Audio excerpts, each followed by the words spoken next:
गोंयच्या अनुसूचित जमाती एसटी राजकीय आरक्षणाच्या मुद्द्याचेर आपली प्रतिक्रिया दिताना केंद्रीय राज्यमंत्री रामदास आठवले हांणी सांगले की जरी गोंय कॅबिनेट मंत्रिमंडळ पावड्यार हे विशीं चर्चा झाली असली तरी हो मागणो अजूनही केंद्र सरकाराकडेन प्रलंबित आसा. लोकसंख्येच्या टक्क्याप्रमाण पॉप्युलेशन पर्सेंटेज एसटी समाजाक आरक्षण मेळपाक जाय अशें सांगून दिल्लींतल्यान एसटी समाजाक न्याय मेळवून दिवपा खातीर यत्न करपाचं आश्वासन त्यांनी दिले. ये बताया है कि यहाँ शेड्यूल कास्ट का परसेंटेज यहाँ 2% है. जब गोवा राज्य केंद्र शासित था तो शेड्यूल कास्ट के लिए 15% आरक्षण मिलता था. लेकिन जब ये अलग स्टेट बना तो स्टेट अलग बना तो हर स्टेट में जितनी पॉपुलेशन एससी एसटी होती है उतना रिजर्वेशन देने का प्रावधान संविधान में है.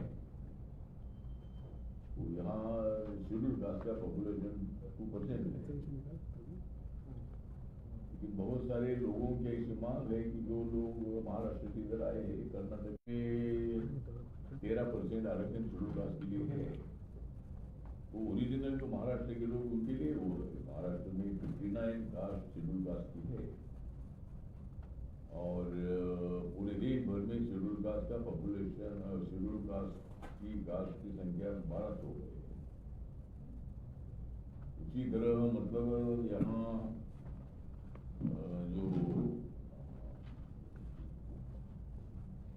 गोवा में भी मतलब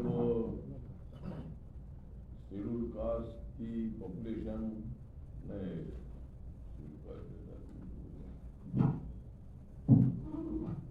कितनी जाते हैं शेड्यूल कास्ट. हाँ, यहाँ शेड्यूल कास्ट की जातियाँ 5 है. यहाँ सफाई मजदूर है, चर्मकार है, महार है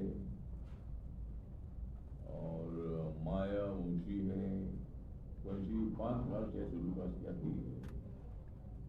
और ओबीसी की यहाँ 19 जातियाँ है और शेड्यूल कास्ट के लिए यहाँ 2% आरक्षण मिलता है और ओबीसी के लिए 27% आरक्षण मिलता है. और 10% आरक्षण नरेंद्र मोदी जी की सरकार आने के बाद एक रिवोल्यूशनरी निर्णय हुआ कि हर जाति में अमीर लोग नहीं है. ब्राह्मण समाज का है, मराठा समाज का है, क्रिश्चियन है, मुस्लिम है, हिंदू है, जैन है. लेकिन हर फैमिली में लोग इतने से भी अमीर नहीं है. तो देश भर में मांग होती रही थी कि भाई अगर एससी एसटी को आरक्षण मिलता है, ओबीसी को मिलता है, तो हमको मिलना चाहिए. हम भी इकोनॉमिकली बैकवर्ड है. तो हमारी नरेंद्र मोदी सरकार ने ये निर्णय लिया जो जात एससी एसटी ओबीसी में आती नहीं है या जो फैमिली जो फैमिली एससी एसटी ओबीसी के रिजर्वेशन का जिनको फायदा मिलता नहीं है उस फैमिली को जिनका उत्पादन ऐसे फैमिली को 10% आरक्षण देने का निर्णय हुआ. और अभी देश भर में आरक्षण मिलता है 15% शेड्यूल कास्ट, 7.5% शेड्यूल ट्राइब और 27% आरक्षण मिलता है ओबीसी को. और ये निर्णय हुआ था जब वीपी सिंह जी प्रधानमंत्री थे 1990 में. तब कालेलकर कमीशन एक बना था. शेड्यूल कास्ट शेड्यूल ट्राइब को रिजर्वेशन देने में उनको सफलता मिली. उनको भी आरक्षण देने के लिए काफी विरोध हुआ था. बाबा साहब अम्बेडकर जी ने बहुत बड़ा स्ट्रांगली वहाँ अपनी भूमिका रखने के बाद सभी सांसदों ने संविधान सभा के लोगों ने उसको सहमति दी. लेकिन बाबा साहब अम्बेडकर जी ओबीसी को भी आरक्षण देना चाहते थे लेकिन तब नहीं हुआ था. लेकिन कांग्रेस के जमाने में कभी ओबीसी को आरक्षण मिला नहीं है. राहुल गांधी जी आज तो बहुत सारी ओबीसी की बात करते हैं लेकिन 50-60 साल तक सत्ता कांग्रेस के हाथ में रही. लेकिन ओबीसी को आरक्षण देने का निर्णय उनके कार्यकाल में हुआ नहीं. लेकिन वीपी सिंह जी जब प्रधानमंत्री बने तब मंडल कमीशन की सिफारिशों को लागू करने का निर्णय हुआ और कालेलकर कमीशन के स्टडी के मुताबिक 52% अदर बैकवर्ड क्लासेस की संख्या है तो हो सकती है। उन्होंने जो स्टडी किया था उसमें अंदाज उन्होंने 52% हो सकते हैं। लेकिन अभी हमारे मोदी सरकार ने एक बड़ा निर्णय लिया कि ओबीसी का सेंसस होना चाहिए, इसी तरह की मांग होती रही थी। तो अभी 10 साल के बाद सेंसस होता है। 2011 में सेंसस हुआ था, 2021 में हमारी सरकार की तो सेंसस होना चाहिए था, लेकिन कोविड के कारण उन्होंने हुआ था। तो अभी सेंसस की शुरुआत हुई है। आवाज आता है क्या? हाँ आता है।